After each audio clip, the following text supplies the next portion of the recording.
հենց յոգա բառը Կարեն նշանակում է միացում։ Այսինքն դա մարմնական մարզանք ինչ որ չի բացատրում, այլ միացում է նշանակում։ Եվ ինչի հետ է միացնում։ Միացնում է հոգևոր էներգիայի հետ, դատարկում է միտքը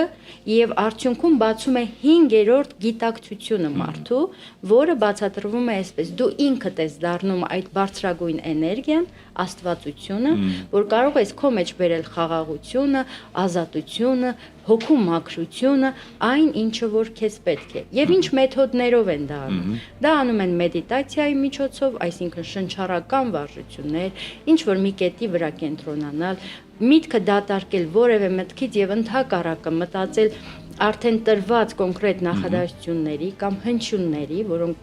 մանտրաներ են կոչվում, այդ մանտրաների միջոցով, որոնք հնչյուններ են։ Այսինքն ուզում եք ասեք դա Հայաստանում նույնպես այդպես անում են։ Այո, անում են անգիտակցաբար, չհասկանալով։ Նաև չակրաներ գոյություն ունեն, որոնք որ ֆիզիկական մարմնի կենտրոններ են, 7 չակրաներ են, որոնց վրա այդ ձգումները ոտքի թաթից մինչև գլուխը, ես չեմ ուզում հիմա իհարկե դրանց անվանումները տալ, որտեղ չենք պրոպագանդում յոգա, եւ այդ չակրաների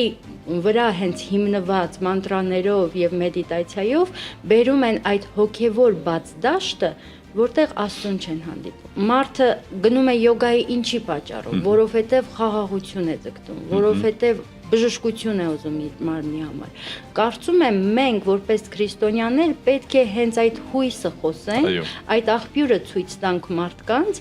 որ ինչպես գտնեն այն, ինչ փնտրում են, խաղաղությունը, ուրախությունը։ Ես շատ կուզենամ, որ նրանք, ովքեր արդեն ազդեցություններ կրում են բացասական իրենց մտքի մեջ, իրենց քնի ժամանակ կամ իրենց ֆիզիկական մարմնի մեջ, անգամ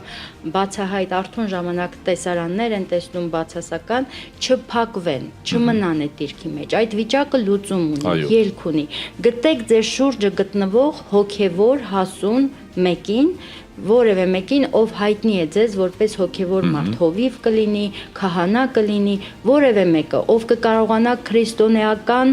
գրքի եւ Քրիստոսի արժեքներով կարողանա ձեզ ազատել։ Մարդը չի կարող ձեզ այս հարցում օգնել։ Բժշկությունը ցավոք չի կարող ձեզ այս հարցում օգնել։ Միգուցե որոշակի առաջընթաց ունենակ, բայց վերջնական ազատագրությունը միայն մեր հոգու բժիշկը Տեր Հիսուս Քրիստոսը կարող է անել։ Ամեն։